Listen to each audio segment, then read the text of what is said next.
দেখছেন এবিপি আনন্দ আপনাদের সঙ্গে আমি পাপিয়া। শুরু করছি বাংলার শিক্ষা ক্লাসরুম। রাজ্যের বিদ্যালয় শিক্ষা দফতরের আয়োজনে এবিপি আনন্দে বাংলা শিক্ষা ক্লাসরুমে রাজ্যের সব পড়ুয়াকে স্বাগত জানাই। তোমরা এতদিন জেনেই গেছো যে যদি স্কুল চলতো তাহলে এই সময় যে যে চ্যাপ্টারগুলো তোমরা স্কুলে পড়তে টিচারদের কাছে, সেগুলোই মূলত এখানে শিক্ষক শিক্ষিকারা পড়ান। সেই মতো তাহলে আজকের বিষয় কি অলরেডি তোমরা জানো, কারণ প্রশ্ন পাঠিয়ে দিয়েছো। তবু আমি বলে দিই, দশম শ্রেণীর অঙ্ক এবং দ্বাদশ শ্রেণীর পলিটিক্যাল সায়েন্স পড়ানো হবে। তাহলে প্রথম অর্ধে মানে এই মুহূর্তে আমরা যেটা আলোচনা করব একেবারেই দশম শ্রেণীর অঙ্ক নিয়ে আলোচনা করব।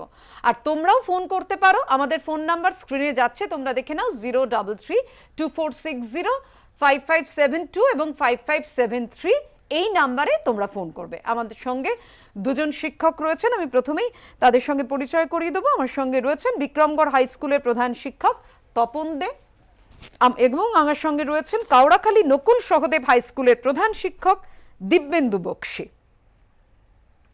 আমরা একেবারে সরাসরি অঙ্কেতে ঢুকে পড়ি। আগের দিনও বলছিলাম বারবার যে অঙ্কতে অনেকেরই ভয় লাগে, আমাদের বুক কাঁপতে থাকে।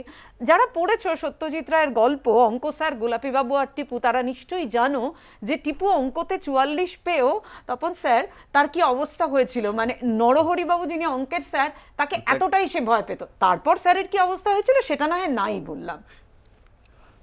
তার আমরা প্রথমে চলে যাই দ্বিঘাতকরণীতে। আজকের বিষয় দ্বিঘাতকরণী। এখন দ্বিঘাতকরণী, আমরা যদি দ্বিঘাতকরণী কি এটা জানতে চাই, তাহলে তোমরা ক্লাস 9-এ নাম্বার সিস্টেম পড়ে এসছো। আমরা জাস্ট ওখানটা একটু ঝালিয়ে নিই ব্যাপারটা। যেমন আমরা বলছি যে স্বাভাবিক সংখ্যা, স্বাভাবিক সংখ্যা কোনগুলো তোমরা জানো, যে 1, 2, 3, 4 এই যে ধরনের সংখ্যাগুলো আমরা এগুলোকে বলি স্বাভাবিক সংখ্যা। এরপরে আমরা তার সাথে যখন শূন্যটাকে যুক্ত করলাম, তখন শূন্য এবং স্বাভাবিক সংখ্যা যেগুলো আছে তাদের নিয়ে আমরা তখন ওগুলোকে বলি অখণ্ড সংখ্যা বা হোল নাম্বার। আচ্ছা, এবার এই অখণ্ড হোল নাম্বারের সঙ্গে আমরা যখন নেগেটিভ সংখ্যাগুলো আনছি, যেমন -1, -2, -3 অ্যান্ড সো অন, এই সবগুলোকে নিয়েই আমরা তখন বলছি পূর্ণ সংখ্যা বা ইন্টিজার। এরপরে আমরা যদি বলি এবার মূলদ সংখ্যা এবং অমূলদ সংখ্যা, এইগুলো একটু জেনে নিই। মূলদ সংখ্যা এর আগেও সেটা আলোচনা হয়েছে, 9 তারিখে এগুলো আলোচনা হয়েছে ক্লাস 9ম শ্রেণীর এতে। আজকেও অবশ্য আসবে যে দ্বিঘাতকরণী মূলদ, সেগুলো পরে আপনি আলোচনা করবেন, একটার সাথে আরেকটা জড়িত। তাহলে P/Q এই আকারে আমরা যখন প্রকাশ করব, যেখানে P এবং Q দুটোই হচ্ছে ইন্টিজার, কিউটা নন জিরো ইন্টিজার, অর্থাৎ সেটা জিরো হতে পারবে না। এবং এই যে ফর্মটা P/Q আকারে যেগুলোকে আমরা প্রকাশ করতে পারি সংখ্যাগুলোকে, সেগুলোকে আমরা বলি মূলদ সংখ্যা। এবং এইবার P/Q আকারে যেগুলোকে আমরা প্রকাশ করতে পারবো না, তাহলে সেই সংখ্যাগুলোকে আমরা কি বলবো? অমূলদ সংখ্যা। এই যে মূলদ সংখ্যা, অমূলদ সংখ্যা, এখান থেকেই আমরা দ্বিঘাতকরণীতে আমরা গিয়ে পৌঁছবো। কিভাবে? তাহলে দ্বিঘাত শ্রমিক, দ্বিঘাতকরণী আমরা কাকে বলবো সেটা আমাদের আগে জানতে হবে। ধরো আমরা একটা কোয়াড্রেটিক ইকুয়েশন আগে দেখি। কোয়াড্রেটিক ইকুয়েশনের আগেও আলোচনা হয়েছে। কোয়াড্রেটিক ইকুয়েশনে কি আছে? যে x² - 2 = 0। এই ধরনের যদি আমি একটা কোয়াড্রেটিক ইকুয়েশন নিই, তাহলে কোয়াড্রেটিক ইকুয়েশনটাকে আমি যদি সাধারণ করে আমি ওটা সমাধান করতে চাই, তখনই আমার দেখবে অমূলদ সংখ্যার ধারণাটা আসবে। যেমন x² - 2 = 0 হলে x = 2 বা 2। এই যে x = √2, এই যে আমরা √2 নিচ্ছি, এবং তার আগে একটা যখনই আমরা দ্বিঘাত সমীকরণ করতে যাই, সমাধান করতে যাই, তখন আমাদের +-√2টা আনতে হয়। সেটা আমরা এরপরেই আমরা বোর্ডে দেখব। এই যে +-√2, এই যে √2, এই যে সংখ্যাটা, এটাকে আমরা বলছি অমূলদ সংখ্যা। কেন এগুলো অমূলদ? এগুলো নন রেকারিং, নন টার্মিনেটিং, অর্থাৎ আমরা যদি এগুলোকে দশমিকে প্রকাশ করি, এর আবৃত্ত হবে না এবং কখনো আমরা তার সীমিত দশমিকের মধ্যে প্রকাশ করতে পারবো না। সেটাই এবার আমাদের মাস্টারমশাই একটু বোর্ডে বোঝাবেন। তার আগে আমি একটু প্রশ্নটা নিয়ে নিই। হ্যাঁ, অবশ্যই। দশম শ্রেণী থেকে যে চন্দন ঘোষ প্রশ্ন করেছে, আমি একটু স্ক্রিনে দেখবো চন্দনের প্রশ্নটা। চন্দন ঘোষ, সোদপুর হাই স্কুল, উত্তর 24 পরগনা, ও প্রশ্ন করেছে করণী নিরসন কাকে বলে, উদাহরণ সহযোগে আলোচনা করো। তাহলে আমরা দিব্যেন্দু স্যারের কাছে সরাসরি চলে যাব। আচ্ছা, তোমরা এতক্ষণ শুরু করবো? হ্যাঁ, করুন, বলুন স্যার। তোমরা এতক্ষণ দেখছিলে যে মাস্টারমশাই বললেন অখণ্ড সংখ্যা বা স্বাভাবিক সংখ্যা, ন্যাচারাল নাম্বার। ন্যাচারাল নাম্বারটা তোমরা দেখেছো? নেক্সট তোমরা দেখেছো হোল নাম্বার বা অখণ্ড সংখ্যা, যেখানে 0 ইনক্লুডেড হচ্ছে। আর আরেকটা দেখেছো জেড বা পূর্ণ সংখ্যা। এবার আমরা যেটা আসবো, যে উনি যেটা বললেন যে পি বাই কিউ ফর্মে কোনো সংখ্যাকে যদি আমি লিখতে পারি, পি বাই কিউ ফর্মে, পি বাই কিউ ফর্মে যদি আমি লিখি, যেখানে কিউ নট ইকুয়ালস টু 0 আর পি কিউ যে কোনো পূর্ণ সংখ্যা বা ইন্টিজার হয়, তখন সেটাকে আমরা বলছি কি মূলদ সংখ্যা। এ বাদ দিয়ে যে সংখ্যাগুলো আছে তাকে আমরা বলবো অমূলদ সংখ্যা। আচ্ছা। এবার এই অমূলদ সংখ্যার এরকম একটা ধরো এক্স স্কোয়ার মাইনাস 2, উনি যেটা বলেছেন আমি সেটাতেই যদি আসি, x square minus 2, x square minus 2 equals to 0, that is equal x square equals to 2, x equals to plus minus root 2। X equals to plus minus root 2, it does imply যে x ভেতরে একটা মূলদ সংখ্যা 2, এই x এর ভ্যালুটা, এই 2 এর ভ্যালুটা যেহেতু রুট আছে সেটা নন রেকারিং এবং অসীম, তাহলে এইখানটা হচ্ছে অসীম একটা সংখ্যা, সেই জন্য এটাকে আমরা বলবো অমূলদ সংখ্যা। এবার যদি আরেকটা ইকুয়েশন নিই, x square minus 4x plus 1, এটা সিম্পলিফাই আমরা যদি শ্রীধর আচার্যের ফর্মুলা অ্যাপ্লাই করি, তাহলে এটা x মাইনাস 2 এর whole square equals to 3, that is x minus 2 equals to plus minus root over 3, implies x equals to 2 plus minus root 3। এটা হচ্ছে দ্বিঘাত করণী। তাহলে দ্বিঘাত করণীর ডেফিনেশনটা কি হচ্ছে না, দুটো পার্ট, একটা হচ্ছে a প্লাস রুট বি, এ হচ্ছে মূলদ সংখ্যা আর এটা হচ্ছে রুট বিটা হচ্ছে অমূলদ সংখ্যা। ক্লিয়ার? এবার আমরা নেক্সট আসবো এর করণী নিরসন। তুমি যে প্রশ্নটা করেছো তার উত্তর। করণী নিরসন উৎপাদকটা কি? ধরো আমি একটা নিলাম 2 প্লাস রুট 3, আচ্ছা, এর করণী নিরসন উৎপাদকটা এমন করতে হবে এর গুণফল একটা ওই পূর্ণ সংখ্যা আসবে। তাহলে আমি কি নেব, এখানে 2 মাইনাস রুট 3 নিলাম, 2 প্লাস রুট 3 ছিল, নিলাম আমি 2 minus root 3, that is equals to multiply যদি করি a square minus b square, এই ফর্মুলায় চলে আসছে, that is 4 minus 3 equals to 1। তাহলে করণী নিরসন হয়ে গেল। এবারে করণী নিরসনের যে পার্টটা এবার যাবো আমরা, সেটা হচ্ছে এই করণী নিরসনের দুটো আমরা পেলাম, একটা x equals to plus minus root 2, আরেকটা পেলাম এক্স ইকুয়ালস টু, দুটো ইকুয়েশনে 2 প্লাস মাইনাস রুট 3। একটা পেয়েছি x equals to plus minus root 2, আরেকটা পেয়েছি x equals to 2 plus minus root 3, এই দুটো পেয়েছি। এবার এই যে দেখো রুট 2টা, এটাকে আমরা অমূলদ সংখ্যা বলছি, আর এটা অমূলদ সংখ্যা, দুটো অমূলদ সংখ্যা। রুট 2টা যেটা হচ্ছে, রুট 2টাকে আমরা বলছি শুদ্ধ করণী, শুদ্ধ করণী। আর 2 প্লাস মাইনাস রুট 3 এটা হচ্ছে কি আমরা বলছি মিশ্র করণী বা দ্বিঘাত করণী। ক্লিয়ার? নেক্সট আমরা যেটাই যাব সেটা হচ্ছে যে ধরো এদের সমাধানগুলো কি করে হবে, এই প্রবলেমগুলোর সমাধান আমরা কিভাবে করব সেটা জানতে হবে। সমাধানগুলো করব কিভাবে, সেই জায়গাটা যেতে গিয়ে আমি ধরো এই x equals to 2 plus root 3 এর করণীয় নিরসক উৎপাদক কি কি হতে পারে। এক হচ্ছে এক্স মাইনাস রুট 3 একটা হতে পারে, আরেকটা মাইনাস 2 প্লাস রুট 3 এটা একটা হতে পারে। দেখো ওটা এক লাইনেই হয়ে যাবে, আপনি ওইটা এটাই যদি গুণ করি আমি, এটাই আসছে 1, আর এটাই যদি গুণ করি এটা হচ্ছে মাইনাস 1। এই দুটোই যদি গুণ করি, এই দুটোই গুণ করলে পরে মাইনাস 1, এই দুটোই গুণ করলে পরে, এই দুটোই গুণ করলে পরে প্লাস 1, এটা কোঅর্ডিনেশন হয়ে গেল। কিন্তু এইখানে এই দুটোর জায়গায় একটা মজা আছে। দেখো এই 2 প্লাস রুট 3 আর 2 মাইনাস রুট 3, এই দুটো যেটা আছে 2 প্লাস রুট 3 এবং 2 মাইনাস রুট 3, এখানে দেখো এই দুটোর প্রোডাক্ট কি হচ্ছে প্লাস 1, এবং এদের যোগফল কি হচ্ছে 2 plus root 3 plus 2 minus root 3। কেটে গেল, এবং যোগ গুণফল হয়েছে আগে +1 এবং যোগফল এবার হলো +4। সেই জন্য এই দুটোকে আমরা বলবো পরস্পরের অনুবন্ধীকরণী, যাতে দুটোই মূলদ সংখ্যা। দেখো আচ্ছা।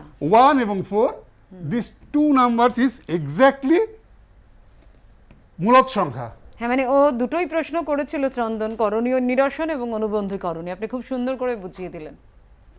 মানে একই সঙ্গে এটা শর্তটাই আমাদের এই যে অনুবন্ধী করণীয় নিরসক উৎপাদকের শর্তটাই তাই যে একই সাথে তাদের যোগফলও মূলদ সংখ্যা হতে হবে, গুণফলও মূলদ সংখ্যা হতে হবে।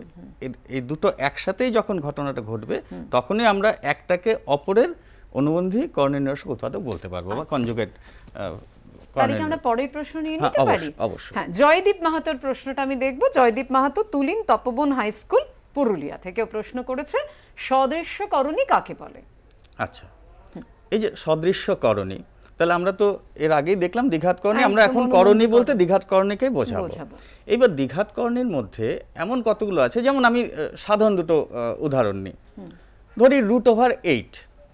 √8 এই একটা সংখ্যা, এই সংখ্যাটা, এবং √32 এটা আরেকটা সংখ্যা। দুটোই করণী, দ্বিঘাতকরণী এবং শুদ্ধ দ্বিঘাতকরণী।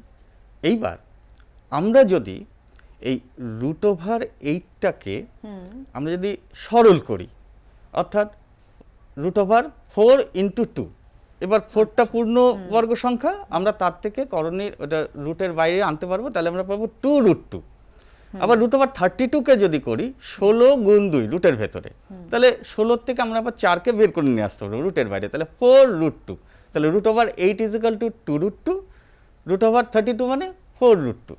এই যে রুটের ভেতরের যে অংশটা √2, দুটোর ক্ষেত্রে কিন্তু একই। আমরা যদি বীজগণিত ভাষায় বলি সাধারণভাবে, দুটো √2 আর ওর ক্ষেত্রে 4টে √2। আচ্ছা, এই যে আপনি বলছেন সেটা কি একটু হ্যাঁ, বোর্ডে দেখাতেই পারে। এই যে দুটো √2 এবং 4টে √2 একই ধরনের, এটাকেই আমরা বলছি সদৃশ্য করণী। আচ্ছা আচ্ছা, সেটা তাহলে আমরা একটু বোর্ডে ইয়ে করে দিন। দিবেন্দু স্যার একটু দেখুন। √8। আচ্ছা দেখুন, ওই আমরা আগে বের করেছিলাম x = ± √2। আমি এটা একটু ইলাবোরেট করছি। ধরো 2x + 3x, তোমরা জানো কত যোগফল? 2x + 3x = 5x। তাহলে এখানে x দুটোই x, অর্থাৎ একই রাশি দুটো। এই x এর মান যদি আমি একটা অমূলদ সংখ্যা দিয়ে রিপ্রেজেন্ট করি, 2√3, যেটা মাস্টারমশাই বললেন 12, মাস্টারমশাই 12 বলেছিলেন, 8 বলেছিলাম, ওই 2√3। এবার এখানে 3√3, তাহলে দেখো এই দুটো পার্ট সমান। তাহলে সিম্পল আমরা যোগ করব কি, কোএফিসিয়েন্ট বা সহগগুলো যোগ করব। এই দুটো সমান, এখানে 3x 2x, কোএফিসিয়েন্ট হচ্ছে 3 and 2, 2 + 3 = 5, দেন দ্য ভেরিয়েবল এর পাশে গিয়ে বসবে। তাহলে এখানে কি হচ্ছে, 2 + 3 = 5, এই যেহেতু এই দুটো সমান, তাহলে √3। অর্থাৎ এটাকে এই দুটো যখন শুদ্ধকরণী হবে, সদৃশ্যকরণী হবে, সদৃশ্যকরণীর ক্ষেত্রে আমরা এর যোগটা করে একটা ইউনিট বা একটা টার্মে আনতে পারি। যোগ বা বিয়োগ আমরা যেটা করে করব, যে কোনো ভাবে আমরা পেতে পারি। নেক্সট যদি এরকম দেখি, আমরা 2x + 3y, এটাকে যোগ আকারে প্রকাশ করা যাচ্ছে, কিন্তু এদের দেখো কোনো যোগফল বা গুণ, যোগফলকে আমরা একটা ইউনিট বা সংখ্যায় প্রকাশ করতে পারি, সংখ্যায় আনা যাচ্ছে একদম। এবার ধরো x = √3, 2√3, আর এখানে y = আমি √5 নিলাম, তাহলে 2√3 আমরা সরাসরি আনতে পারছি। এই দুটোর কিন্তু যোগ হচ্ছে না, এটা সদৃশ্য নয়, এটা সদৃশ্য নয়, এটা অসদৃশ্য, আর এটা হচ্ছে সদৃশ্য। ক্লিয়ার? একদম একদম ক্লিয়ার। সত্যি, মানে তাহলে তো টিপুর আর ভয় থাকবে না, টিপুর মতো আমরা যারা আর কি বেশি করে বুঝতে চাই অঙ্কটা। তো আমরা এবার ফোন, আমাদের সঙ্গে অর্ণব রায় রয়েছে, একজন পড়ুয়া। অর্ণব, বলো তোমার প্রশ্ন। হ্যাঁ, আমার প্রশ্ন হলো যে আমি কান্দিরাজ হাই স্কুলের 10ম শ্রেণীর ছাত্র অর্ণব রায় বলছি। আচ্ছা, আমার প্রশ্নটা বলবো? হ্যাঁ বলো। আমার প্রশ্ন হলো 1 প্লাস এই √2 + 1 + 1 √3 + √2 + 1 √4 + √3 এর সরলতম মান লিখি। আরেকবার বলতে বলুন। আরেকবার বলো। 1 √2 + 1 বললে হ্যাঁ প্লাস 1/√3 প্লাস √2 প্লাস 1/√4 প্লাস √3 এর সরলতম মান। √4 1/√4 প্লাস 1/√3 বললে? হ্যাঁ লাস্টেরটা। লাস্টেরটা, শেষেরটা। 1/√4 1/√4 প্লাস √3। হ্যাঁ হ্যাঁ √4 মানে 2। ওই √4 মানে 2। আচ্ছা যাই হোক ওটা ঠিক আছে, তুমি দুটো তো আমাদের সমান হয়ে সঙ্গে গেল। থাকো, অবশ্যই স্যার প্রশ্ন এবং উত্তর ওটা দেবেন। প্লাস প্লাস বোধহয় দুটোই দুটোই প্লাস। হ্যাঁ, দুটোই প্লাস, তাহলে এই দেখো দুটোই না, ওই মাঝখানে মাঝখানে তো মাঝখানে। প্লাস। তো তাহলে আমরা প্রথমে কি বলেছিলাম যে এই অঙ্কগুলো করার ক্ষেত্রে আমরা কি করব, করণী নিরসন করব। করণী নিরসন মানে কি, এটাকে মূলদ সংখ্যায় ট্রান্সফার করব, অমূলদ সংখ্যাটাকে মূলদ সংখ্যায় ট্রান্সফার করব। এটা তোমাদের আমি এটা দেখো, এটা একটা করে দিচ্ছি, এই একটা করে দিচ্ছি, তুমি বাকিটা নিজেই পারবে। দেখো এখানে 1/√2 + 1, এর করণী নিরসক উৎপাদক কত হচ্ছে, √2 - 1। আমি লিখলাম √2 - 1, কিন্তু দেখো এখানে √2 - 1টা কি ছিল আগে? ছিল না। সুতরাং আমি এখানে একটা √2 - 1 গুণ করে দিলাম। যেটা ছিল না একটা টার্ম দিয়ে গুণ করলাম, সেই টার্মটাকে আবার এলিমিনেট করার জন্য বা বাদ দেওয়ার জন্য সেটাকে আবার নিউমিনেটর বা লবে আমি গুণ করলাম। এখান থেকে দেখো √2 - 1 আর এখানে √2 - 1 হচ্ছে মানে 1, একটা টার্ম বেরিয়ে চলে গেল। এবার এখানে দেখো তুমি দুটো টার্ম আমাদের ক্লিয়ার তুমি বলতে পারো নি, আমরা সেই জন্য লিখেছি একটা 1/√3 + 2, আরেকটা বলেছে 1/√4 + √2, এরকম একটা বলেছিলে, আমরা 2 + √3 এটা লিখেছি। এখানে দেখো ক্লিয়ার, দেখো এখানে এটাকে আমি সাজিয়ে নিচ্ছি, কোনটা বড় দেখো, দুইটা বড়, 2 + √3 আমি সাজিয়ে নিলাম। এটা করণী নিরসনটা আমি কি করছি, 2 + √3, 2 - √3, এটাকে 2 - √3 ওপরে লিখলাম। এখানে হচ্ছে 4 - 3 হচ্ছে 1, আর এখানে হচ্ছে 2 - √3, তাহলে এখানে 2 - √3, দিস ইজ 2 - √3, এটাও 2 - √3, তাহলে 2 - √3 প্লাস 2 - √3, আর এখানে রয়েছে যেটা বেরিয়েছে √2 - 1, √2 - 1, যেহেতু √2 - 1 এটা রয়েছে, আমি তিনটে যোগ করে দিলাম, সিম্পল যোগ করে দিলাম। সিম্পল যোগ করলে দেখো আমি মূলদ সংখ্যাগুলো যোগ করব, √2 2 1, তাহলে কত হচ্ছে 3, 2 2 4 থেকে এক বাদ দিলে 3, আর এখানটা হচ্ছে 2√2, এখানে কত হচ্ছে √3 √3 -2√3 -2√3, আর একটা √2 রয়ে যাচ্ছে এখানে, প্লাস √2 প্লাস √2, এটা হচ্ছে তোমার টোটাল আনসারটা। এবং এখানে একটা যে খুব -2√3 সুন্দর একটা কোশ্চেন এসছে, যে কোশ্চেনের ওখানে দেখুন, ওখানে করণী নিরসন কিভাবে করা যায়, ওখানে সদৃশ্য করণীর যোগফলগুলো একদম, আছে, সবটাই ঠিক, বিসদৃশ্য ঠিক, ঠিক। অসদৃশ্য যে করণী সেটাও রয়েছে, সবগুলো কিন্তু এই একটা খুব একসঙ্গে সুন্দর মানে কোশ্চেন। একটা প্রশ্নের মধ্যে একটা আপনারা প্রশ্নের মধ্যে পুরোটাই বুঝে অনেকটা- নিতে পারলাম, সত্যি অনেকটাই তাই। আছে। আমাদের সঙ্গে রয়েছেন তেজেন্দ্র সরকার, তেজেন্দ্র স্যার রয়েছেন আলিপুরদুয়ার ম্যাক উইলিয়াম হাই স্কুলের শিক্ষক। আমি তেজেন্দ্র স্যারের কাছে চলে যাব এই প্রশ্নটা নিয়ে। সুনন্দা বারিকের প্রশ্নটা আমি স্ক্রিনে দেখতে চাইবো। তেজেন্দ্র স্যার আপনাকে স্বাগত, প্রশ্নটা শুনে নিয়ে আপনার কাছে আসছি, দর্শকদের দেখিয়ে নি পড়ুয়াদের। Sunanda Barik Shibdas central girls high school Bankura থেকে প্রশ্ন করেছে, সকল দ্বিঘাতকরণী অমূলদ সংখ্যা, কিন্তু সকল অমূলদ সংখ্যা দ্বিঘাতকরণী নয়, ব্যাখ্যা করো। হ্যাঁ তেজেন্দ্র স্যার। নমস্কার, সকল শিক্ষার্থীকে আমার শুভেচ্ছা রইল। তো এটি খুব ভালো। হ্যালো, শোনা যাচ্ছে? আমরা পরিষ্কার শুনতে পাচ্ছি স্যার, আপনি শুধু বুঝিয়ে দিন আমাদের, হ্যালো।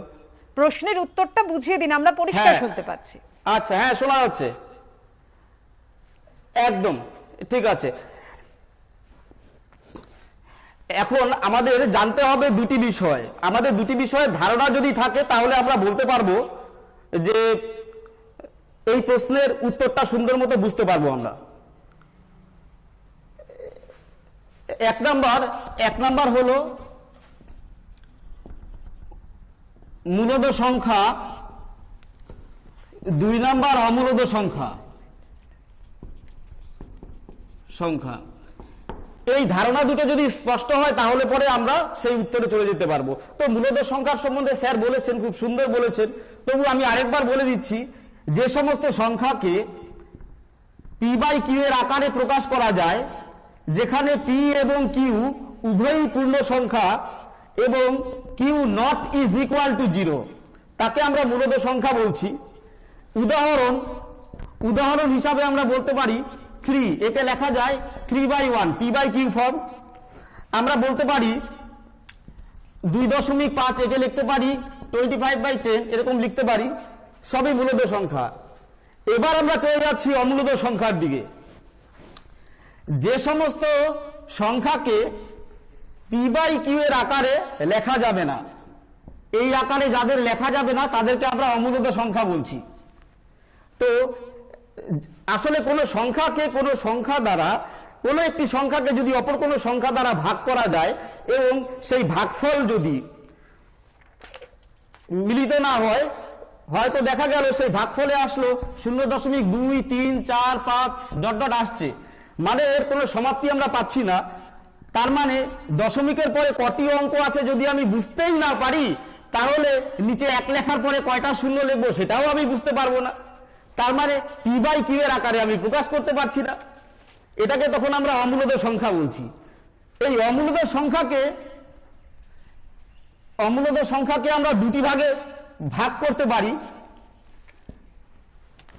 অমূলদ সংখ্যাকে দুটি ভাগে ভাগ করতে পারি, সেটা হচ্ছে বীজগাণিতিক বহুপদী সংখ্যামালার বীজের উপর ভিত্তি করে অমূলদ সংখ্যাকে দুটি ভাগে ভাগ করি।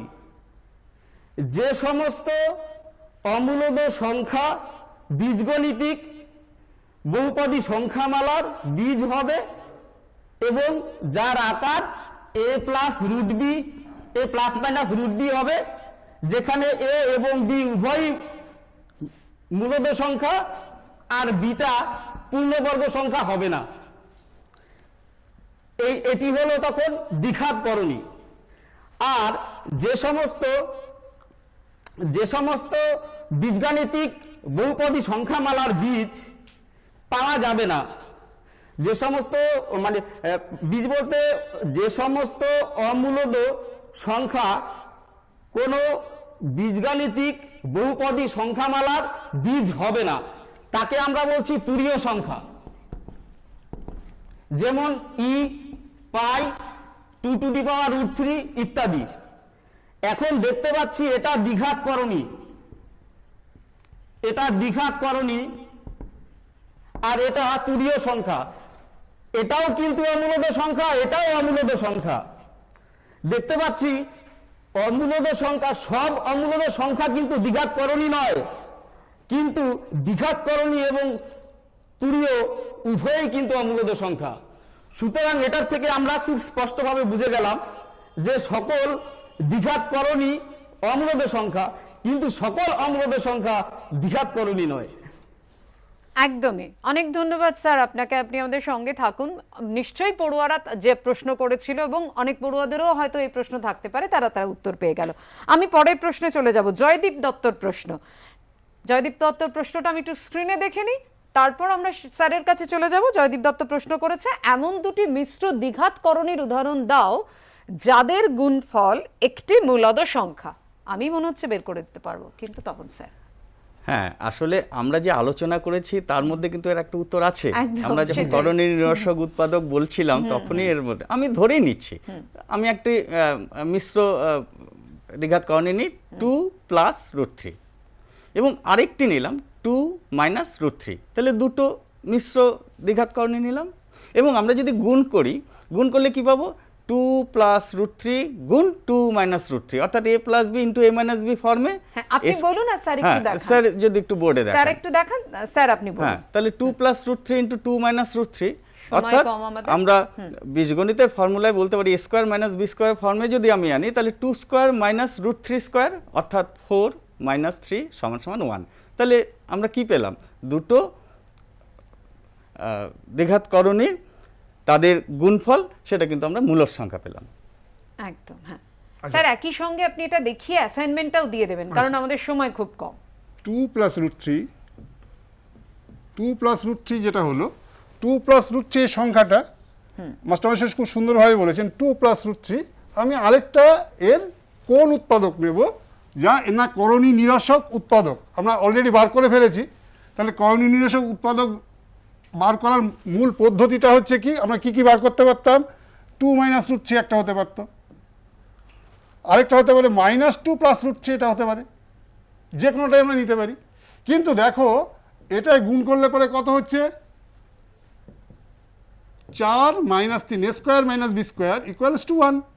আর এটার ক্ষেত্রে কি হচ্ছে, -4 প্লাস 3 ইকুয়ালস টু -1।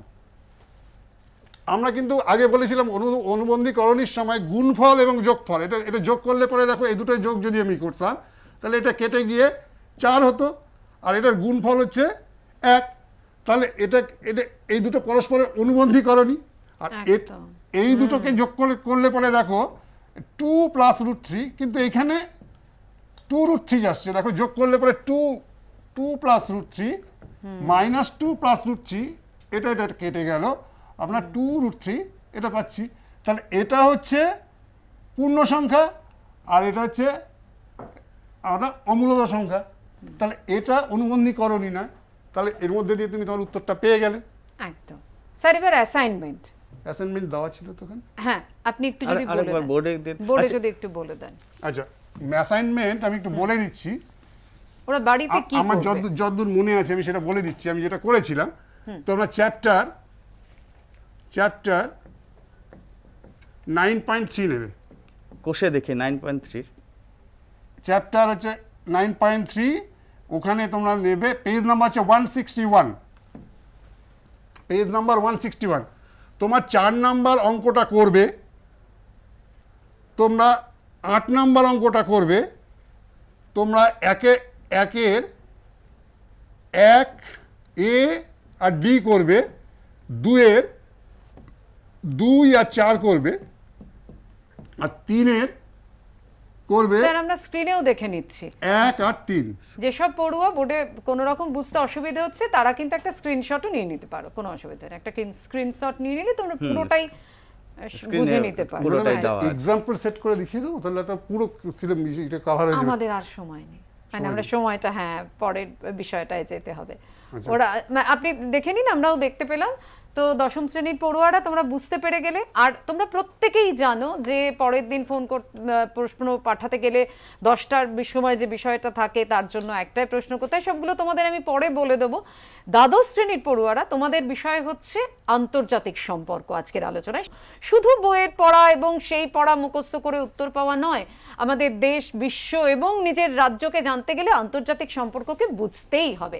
আর যে স্যার ম্যাডামরা রয়েছেন তারা তো খুব সুন্দর করে তোমাদের বিষয়টা বুঝিয়ে দেবেন।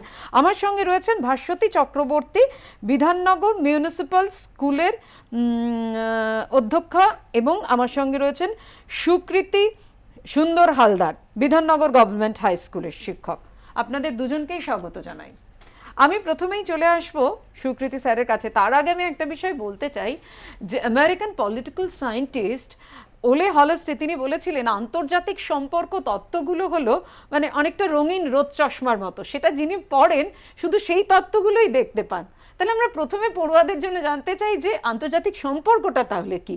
কিন্তু আপনার কাছে আসবো, আপনি অবশ্যই বলবেন। এই প্রশ্নটাই একজন করেছেন, অতনুর প্রশ্নটা দেখে নিয়ে আপনার কাছে আসবো। অতনুর প্রশ্ন দেখ।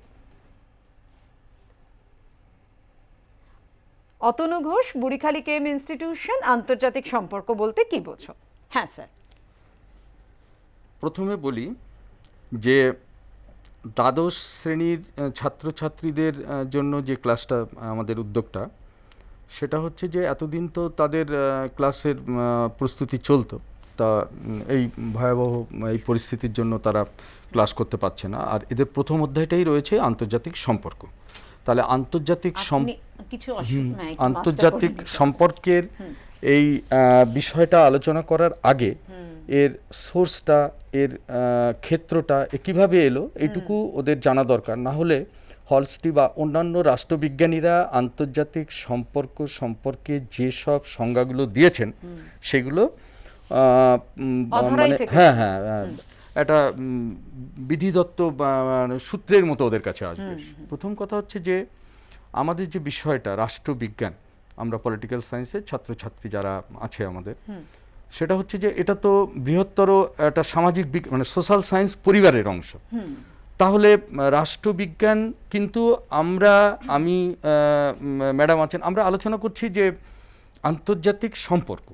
তাহলে আন্তর্জাতিক সম্পর্ক কেন বলা হচ্ছে? আন্তর্জাতিক সম্পর্ক এই জন্যই বলা হচ্ছে যে এটা জাতি, স্বাধীন দেশগুলোর সমন্বয়, তাদের মধ্যে কি সম্পর্ক।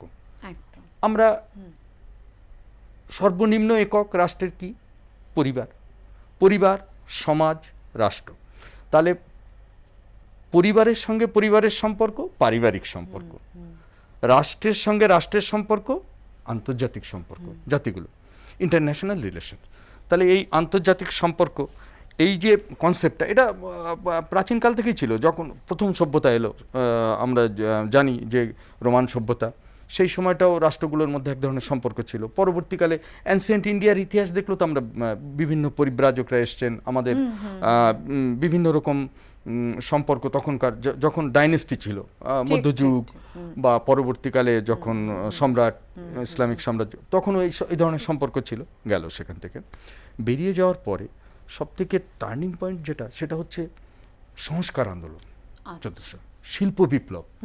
হ্যাঁ, এইগুলো হওয়ার ফলে কি হলো? শিল্প বিপ্লব যখন হলো, মানে বিস্তৃত আলোচনা করলে পরবর্তী প্রশ্নগুলো নেওয়া যাবে না। শিল্প বিপ্লব যখন হলো, নতুন নতুন কল কারখানা আবিষ্কার হলো, ইউরোপিয়ান কান্ট্রিগুলো সমস্ত মানে অজানা দেশগুলো আবিষ্কার করে ফেললো, সেখানে তারা ব্যবসা বাণিজ্য করছে। ইউরোপিয়ান কান্ট্রি, এই শিল্প বিপ্লবের অর্থনৈতিক দিকগুলো খুলে গেল। কাঁচামাল দরকার, উৎপাদিত দ্রব্য এইসব রাষ্ট্রে তারা পাঠাবে। আমরা জানি ফ্রান্স ইংল্যান্ডের মধ্যে প্রবল দ্বন্দ্ব, সপ্তবর্ষব্যাপী যুদ্ধ চলছে। আমাদের দেশে তো ফরাসি ইস্ট ইন্ডিয়া কোম্পানি ছিল, ব্রিটিশ ইস্ট ইন্ডিয়া কোম্পানি ছিল, সে যা ছিল।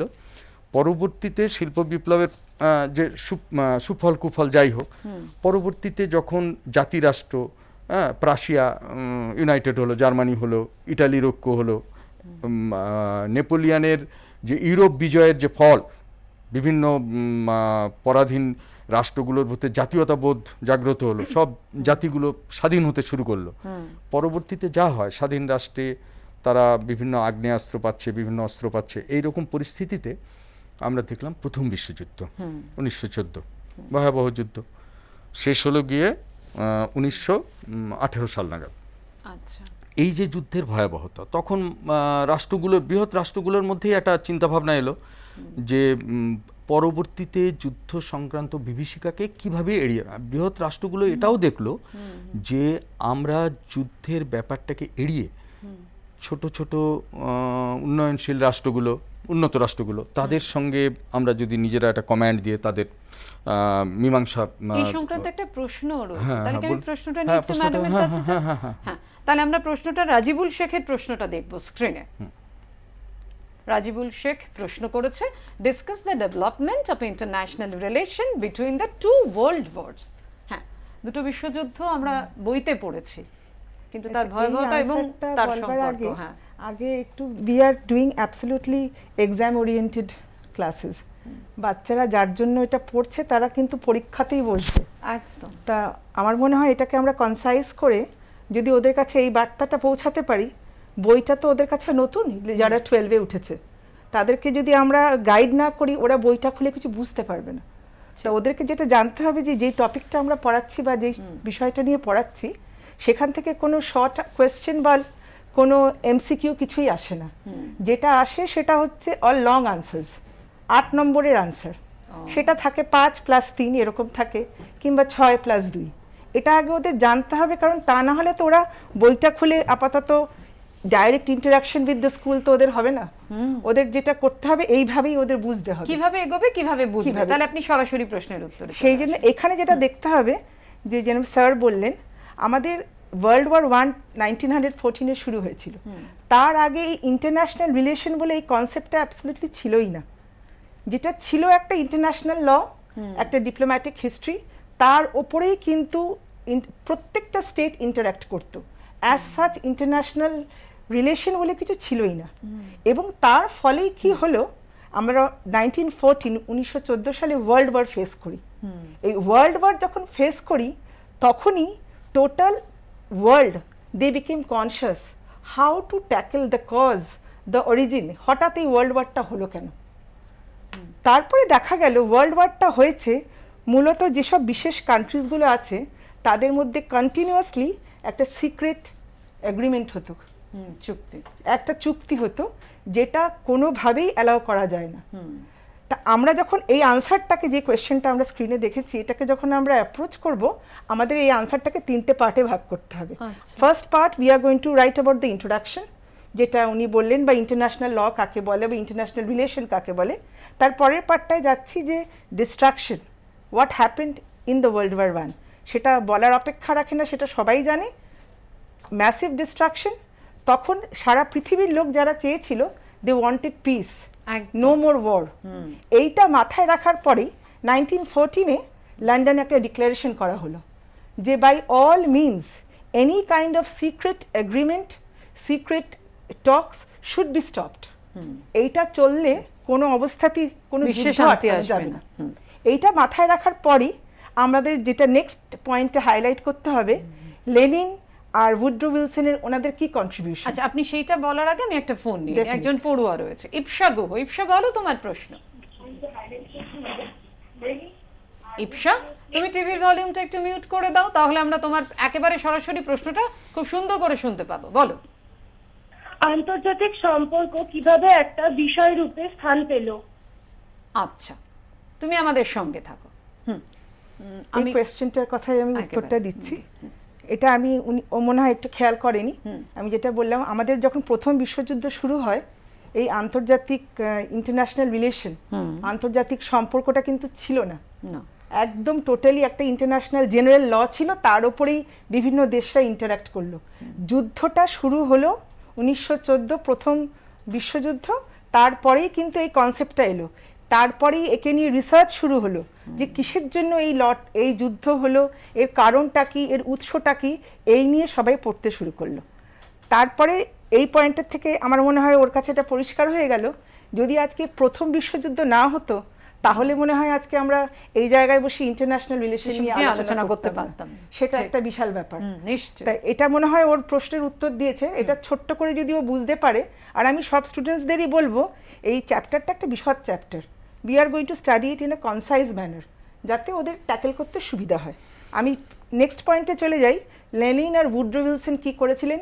লেনিন প্রথমেই বলে দিয়েছিল সোভিয়েত ইউনিয়ন কোনো রকম সিক্রেট এগ্রিমেন্ট করবে না। সিক্রেট এগ্রিমেন্ট যেগুলো করেছিল অ্যালাইড পাওয়ারসদের সঙ্গে before the world war one, উনি পরিষ্কার করে বলে দিলেন, সে সব চুক্তি উনি বন্ধ করে দিলেন। শুধু তাই না, উনি সোভিয়েত ইউনিয়ন মানুষদের কাছে সেই চুক্তিগুলোকে ওপেন করে দিল। তখন বিশ্বর লোক, সারা বিশ্বের লোক, the whole world came to know যে আজকে ওয়ার্ল্ড ওয়ার ওয়ানটা কেন হয়েছে। ঠিক সেই সময় উড্রো উইলসন তার 14টা পয়েন্ট নিয়ে এলেন, the 14 points of Woodrow Wilson. তিনি সেইখানে সব থেকে বেশি যেটা জোর দিয়েছিলেন, লেনিনের মতনই, যে কোনো অবস্থাতেই কোনো রকম সিক্রেট ডিপ্লোম্যাসি চলবে না। শুধু তাই না, ইভেন যেই কান্ট্রি দুটো হেরে গেছে, জার্মানি, ইটালি, এই কান্ট্রি, এই জার্মানি তো ডিভাস্টেটলি হয়ে গেছিল, এই জার্মানিকেও তাকে ইকুয়াল স্টেটাস দিতে হবে, কোনোভাবেই ডিফারেন্সটা ক্রিয়েট করা যাবে না। যেই মুহূর্তে ডিফারেন্সটা থাকবে, সেই মুহূর্তে তার মধ্যে কিন্তু একটা রিভেঞ্জ থাকবে, আই ওয়ান্ট টু ওভারকাম। সেটা জার্মানির মধ্যেও যেন না করে, যদিও পরে সেটা সাকসেসফুল হয়নি। আমরা সবাই জানি যে 1939-এ the second world war started, but Woodrow Wilson আর লেনিন দুজনেই কিন্তু চেয়েছিল যে এই ডিপ্লোম্যাসি, এই সিক্রেট ব্যাপারটাকেই বন্ধ করতে, না হলে কিন্তু যুদ্ধ বন্ধ করা যাবে না। ইন্টারন্যাশনাল রিলেশন কিন্তু এইটা নিয়েই বলা, যে যুদ্ধর এই 1914 থেকে 1939 অবধি মাঝখানের পিরিয়ডটা কিভাবে তারা ইন্টারঅ্যাক্ট করছে প্রত্যেকটা। আমরা কিন্তু এখানে বলতেই হবে, যেটা উল্লেখ না করলে হয় না, the world got divided after world war one, 2 power blocks. সেটা যদিও আমাদের চ্যাপ্টারের সঙ্গে রিলেটেড না, বাট একটুখানি তাদের জানতে হবে এই পাওয়ার ব্লকসের লড়াইয়ের জন্য আজকে ওয়ার্ল্ড ওয়ার 2, ইন্টারন্যাশনাল রিলেশন কিন্তু তার মধ্যেও পড়ছে। এটা গেল second point. The third point is a very important point. All over the world বড় বড় university, starting from California university, the Oxford university, world war ওয়ানের ধ্বংস দেখে তারা রীতিমতো চিন্তিত হলো। তারা তখন তাদের বিভিন্ন কলেজ খোলা হলো বা ইনস্টিটিউশনস খোলা হলো বা স্কুলের সঙ্গে এই ইন্টারন্যাশনাল রিলেশনকে নিয়ে রিসার্চ শুরু হলো। এবং এই রিসার্চের ফলে তাতে বোঝা গেল, যারা পড়াশোনা করছে এই বিষয়টাকে নিয়ে, তারা বুঝতে পারলো যে merits and demerits of war. যদিও তারা সাকসেসফুল হলো না যে আরেকটা ওয়ার আটকাবে, তবে এদের ভূমিকা কিন্তু খুব একটা কম না। তা এইটা যদি করা হয় তাহলে this is more than enough. কিন্তু মাথায় রাখতে হবে স্টুডেন্টসদের, when you are approaching an answer, this is a long answer, you have to give an introduction. প্রত্যেকটা আনসারের ইন্ট্রোডাকশন, যখন এক্সামিনার আমরা খাতা দেখি, আমরা অত লম্বা আনসার যখন তোমরা লেখো, তার মধ্যে যদি পয়েন্টসগুলোকে হাইলাইট করো, that acts as a very very boosting point. কারণ তোমাদের এখন গাইড করবার কেউ নেই, আমরা যা বলছি তোমরা নিজেদের এইভাবেই তৈরি করো। প্যারাগ্রাফ ওয়াইজ আনসার লেখো, কোন টপিকটাকে হাইলাইট করতে হবে। আর একটা conclusion is absolutely must. Conclusion need not be from the book, তুমি তোমার নিজস্ব কনক্লুশনে দিতে পারো যে এর জন্যই আজকে আমরা ওয়ার্ল্ড ওয়ার 2-তে আসলাম। এটাই এই বিষয় নিয়ে বলার আছে। আমরা একেবারে সরাসরি পরের প্রশ্নে চলে যাই, শ্রেয়সী চট্টোপাধ্যায়ের প্রশ্ন। শ্রেয়সী চট্টোপাধ্যায়ের প্রশ্নটা স্ক্রিনে দেখে নি। আন্তর্জাতিক সম্পর্ক কি শুধু বন্ধুত্বের সম্পর্ক বোঝায়? আমি স্যারের কাছে আসবো। সুকৃতি স্যার, মানে এই যুদ্ধের কথা হচ্ছিল, সত্যি মানে এখন যে মুহূর্তে আমরা দাঁড়িয়ে, এই করোনা হবে, পুরো গোটা বিশ্বই কিন্তু লড়াই করছে অদৃশ্য একটা শক্তির বিরুদ্ধে। তো সেখানে দাঁড়িয়ে আমরা সবাই একসাথে লড়াই করছি, এটা বন্ধুত্ব। কিন্তু আপনি কিভাবে বোঝাবেন যে প্রশ্নটা ও করেছে? হ্যাঁ, আন্তর্জাতিক সম্পর্ক যেটা আমি বলছিলাম সেটা থেকে, তো যেটা ম্যাডাম বললেন যে আন্তর্জাতিক সম্পর্ক থেকে তোমাদের 8 নম্বরের প্রশ্ন আসবে, সমস্ত ছেলেমেয়েরা এটা বুঝে নিক। এবং সেখানে তোমাদের প্রথমে যে ভূমিকাটা, সেটার মধ্যেই কিন্তু এই প্রশ্নটা রয়েছে, আন্তর্জাতিক সম্পর্ক, রিলেশন। এই রিলেশনটা তো একরকম থাকে না, পাল্টায়। তো দ্বিতীয় বিশ্বযুদ্ধের পরে আন্তর্জাতিক সম্পর্কের যে স্টেজটা ছিল, পরবর্তীতে বিশ্ব বাণিজ্য যত এক্সপ্যান্ড করেছে, হ্যাঁ, এবং রাষ্ট্রগুলো যত স্বাধীন হয়েছে, যেসব ট্রাস্টি বোর্ডের আন্ডারে যেসব রাষ্ট্রগুলো ছিল সেগুলো স্বাধীন হয়েছে, সম্পর্কের তখন নতুন নতুন মূল্যায়ন হয়েছে। আর আন্তর্জাতিক সম্পর্কের একটি তো ধারা থাকে না, আন্তর্জাতিক সম্পর্ক দুটো বৃহৎ শক্তি, তার বাইরেও কিন্তু অনেকগুলো উপশক্তি রয়েছে। যেমন আমাদের দেশ ন্যাম, নন অ্যালাইনমেন্ট মুভমেন্ট, পরবর্তীতে 1985 সালে সার্ক।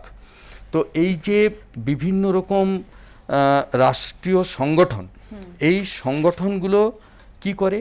সংগঠনগুলো সব সময় আলাপ আলোচনার মধ্যে দিয়েই আন্তর্জাতিক যেসব সমস্যাগুলো রয়েছে, এই সমস্যাগুলো মেটাবার চেষ্টা করে। তো বন্ধুত্বের সম্পর্ক, এটা তো বলতেই হবে। আন্তর্জাতিক সম্পর্ক কি শত্রুতার সম্পর্ক? সেটা তো কখনোই বলা যাবে না, আন্তর্জাতিক ক্ষেত্রেও সেটা বলা যায় না। কিন্তু আন্তর্জাতিক সম্পর্কের মধ্যে একটা ভারসাম্য থাকে। 90-এর দশকে সোভিয়েত ইউনিয়নের পতন, তাহলে যে দুটো শক্তির ভারসাম্য, সেটা তো আর নেই এখন। তাহলে বন্ধুত্বের সম্পর্কটা, তাহলে তো একটা মনোপলি চলে এলো, একটা মেরুকরণ হয়ে গেল সম্পর্কের মধ্যে। তো একটা দ্বিপাক্ষিক দ্বিমেরুকরণ তো থাকছে না। যতক্ষণ দ্বিমেরুকরণ ছিল, ততক্ষণ সম্পর্কের মধ্যে বন্ধুত্ব বা কূটনৈতিক যেসব আদান প্রদান, সেটা নিয়ে এখন এক মেরুকেন্দ্রিক বিশ্ব, এক মেরুকেন্দ্রিক বিশ্বের মধ্যে বৃহৎ শক্তিধর বাণিজ্যিক রাষ্ট্রের বাইরে যেসব সংগঠনগুলো, রাষ্ট্রগুলো আছে, তারা কি করে? নিজেদের মধ্যে জোটবদ্ধ হয়ে বৃহৎ শক্তিগুলোর কাছ থেকে এটা আদায় করার চেষ্টা করে, তাদের মানে অর্থনৈতিক সুযোগ সুবিধা।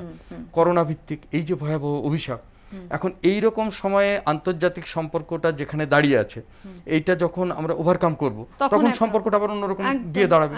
কারণ এখন তো ছোট বড় সব রাষ্ট্রগুলোই তো অন্তরালে চলে গেছে, কারণ মানুষের অস্তিত্বের প্রশ্ন এসে গেছে। এখন তো জীবন এবং জীবিকা, এখন জীবন এবং জীবিকা। এখন সেই জন্য আন্তর্জাতিক সম্পর্কটার গতিটা সবসময় বন্ধুত্বের দিকেই থাকে, কিন্তু সবসময় বন্ধুত্ব। কারণ যে কোনো একটা আপোষ হচ্ছে, যে কোনো একটা বোঝাপড়া হচ্ছে, এই প্রেক্ষিতে আন্তর্জাতিক সম্পর্ক শুধুই বন্ধুত্বের সম্পর্ক আমরা বলবো না, কিন্তু যে ডিপ্লোম্যাটিক যে ইয়েটা, হ্যাঁ, কূটনীতিটা, সেটা সবসময় বন্ধুত্বের দিকেই থাকে, নিজ নিজ দেশের জাতীয় স্বার্থের কথা মাথায় রেখে। এটাই হচ্ছে আন্তর্জাতিক সম্পর্কের মূল বিষয়। আচ্ছা, অর্পিতা সাহা এই মুহূর্তে আমাদের সঙ্গে একজন পড়ুয়া রয়েছে। অর্পিতা, বলো তোমার প্রশ্ন। আমার প্রশ্ন হলো, আন্তর্জাতিক সম্পর্ক ও আন্তর্জাতিক রাজনীতির মধ্যে পার্থক্য কি? আরেকটি হলো, আন্তর্জাতিক সম্পর্কের প্রকৃতি ও পরিধি বিশ্লেষণ করো। বেশ, তুমি আমাদের সঙ্গে থাকো। একেবারে পার্থক্যটা নিয়ে আমরা এই মুহূর্তে আসতাম আলোচনায়। সেই সঙ্গে আমি মনে হচ্ছে দিব্যেন্দু মল্লিকের প্রশ্নটাও দেখে নি। মানে অর্পিতা তো এই প্রশ্নই করলো, দিব্যেন্দু মল্লিকও একই প্রশ্ন করেছে ডাক্তার বিসি রায় বিদ্যালয় থেকে। আন্তর্জাতিক সম্পর্ক, আন্তর্জাতিক রাজনীতির মধ্যে পার্থক্য কি? হ্যাঁ, ভাস্বতী ম্যাম। আমরা আগে যেটা করতে হবে যে ইন্টারন্যাশনাল রিলেশন আর ইন্টারন্যাশনাল পলিটিক্স, এই দুটোর মধ্যে ডেফিনেশনটা আগে জেনে নিতে হবে। কিন্তু আমরা যখন এই টার্মসটা দেখছি ইন্টারন্যাশনাল রিলেশন বা আন্তর্জাতিক সম্পর্ক, স্যার ওটা বললেন, ওটাকে আমি নতুন করে আরেকটা রিপিট করতে চাই না, তাও বলছি প্রত্যেকটা দেশের মধ্যে যে সম্পর্ক, if I tell you in a simple word, দেশের মধ্যে যে সম্পর্ক, all the relation between the sovereign states, সেই বিষয় নিয়ে যে পড়াশোনা, সেটাই হলো ইন্টারন্যাশনাল রিলেশন। আর international politics, they deal only with politics. তাদের কিন্তু অন্য কোনো নন পলিটিক্যাল ব্যাপার নিয়ে আলোচনা করবার ইচ্ছেও নেই, বা তারা সেটাতে কোনো ইন্টারেস্টও দেখায়নি। তারা শুধু পলিটিক্যাল ব্যাপার, একটা দেশের যা পলিটিক্স দরকার সেই পলিটিক্স নিয়েই ইন্টারন্যাশনাল পলিটিক্সকে আলোচনা করে। আচ্ছা, এবার উত্তরটা কিভাবে লিখবে? হ্যাঁ, দুটো সাবজেক্টের মধ্যে আগে দেখতে হবে, দুটো টপিকের মধ্যে মূলত দুটো সাবজেক্টের একটা ডিফারেন্স আছে বিষয়টা।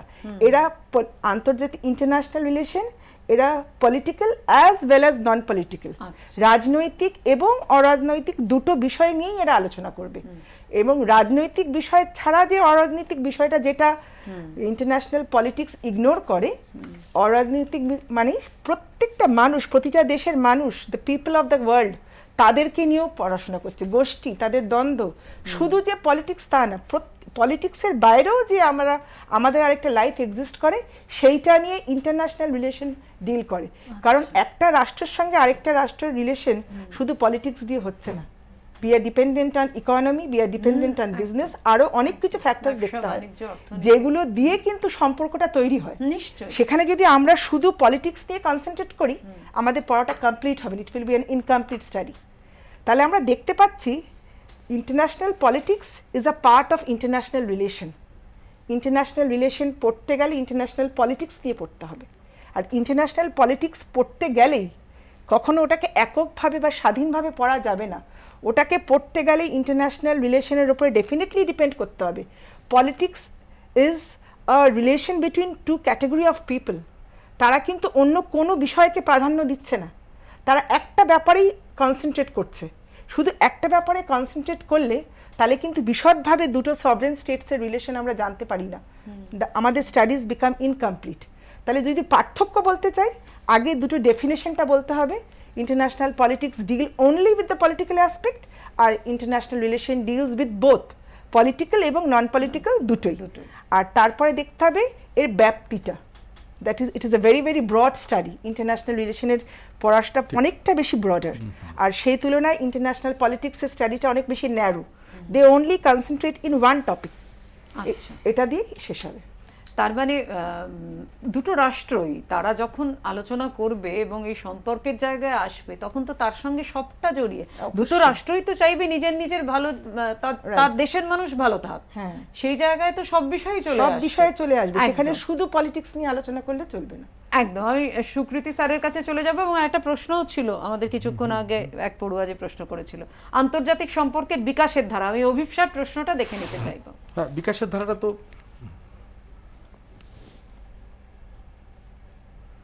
আন্তর্জাতিক সম্পর্কের বিকাশের ধারা, বিকাশের ধারা তো আমি ব্যাখ্যা করছিলাম।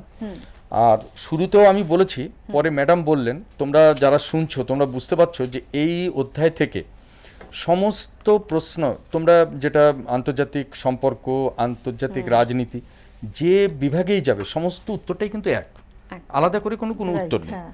সুতরাং ম্যাম যেটা বলছেন বা আমি যেটা বলছি তার মধ্যে কিন্তু আলাদা কিছু নেই, যেটাই বলতে যাবো ওই প্রশ্নগুলো আসবে। তাহলে 8 নম্বরের একটি প্রশ্ন তোমরা করবে। তাহলে আমি শুরু থেকে বলি কিভাবে করবে। প্রথমে এর কিভাবে এলো, 2-4 লাইন লিখলে যে আন্তর্জাতিক সম্পর্ক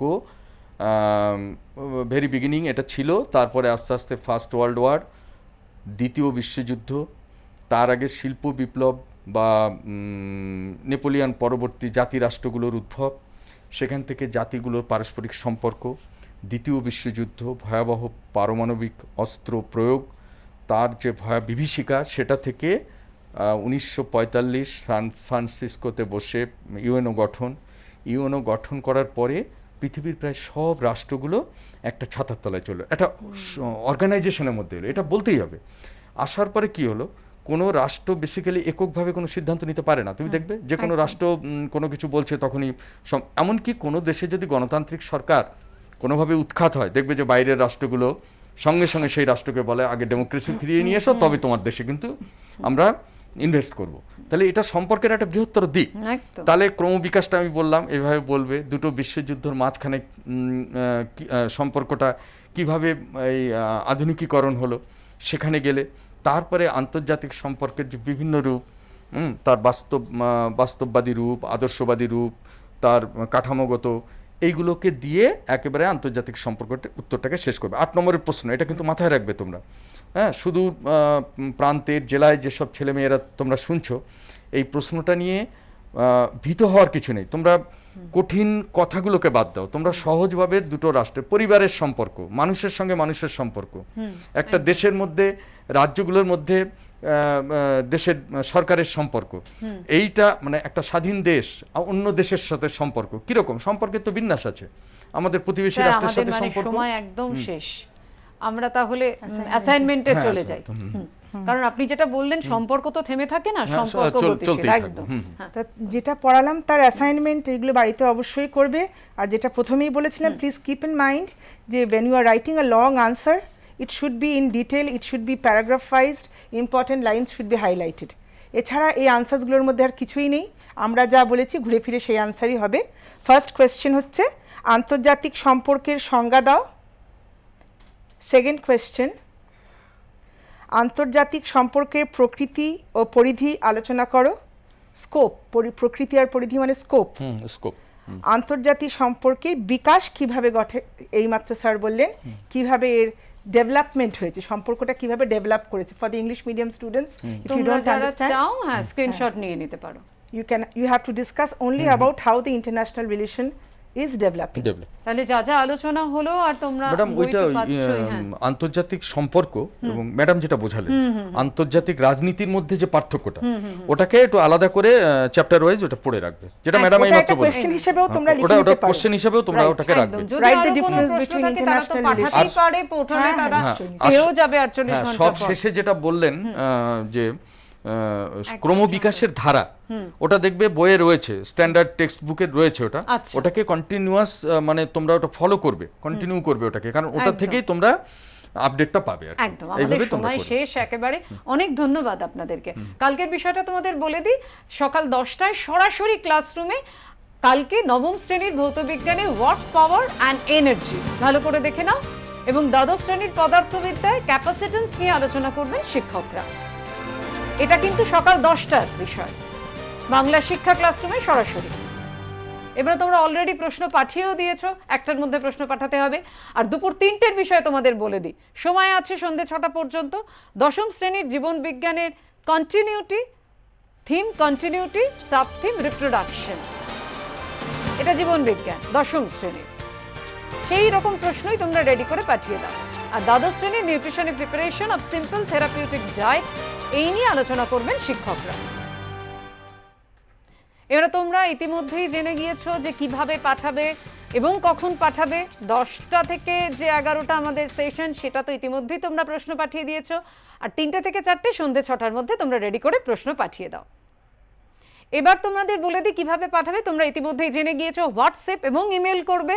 হোয়াটসঅ্যাপ নাম্বারটা তোমরা ইতিমধ্যেই দেখতে পাবে। আর নিশ্চয়ই জানো, নাম লিখতে হবে, ক্লাস লিখতে হবে, স্কুলের নাম, জেলার নাম, এই সমস্ত কিছু লিখে তোমরা হোয়াটসঅ্যাপে পাঠিয়ে দিও প্রশ্নটা 9748217201 এই নাম্বারে। Email ID bsclassroom2020@gmail.com। তাহলে আবার দেখা হচ্ছে আগামীকাল 3টে থেকে 4টে, আর সকালের ক্লাসরুম 10টা থেকে 11টা একেবারেই মিস করো না। আজ এখানেই শেষ করছি, আর অন্যান্য খবরের জন্য আপনাদের চোখ থাক এবিপি।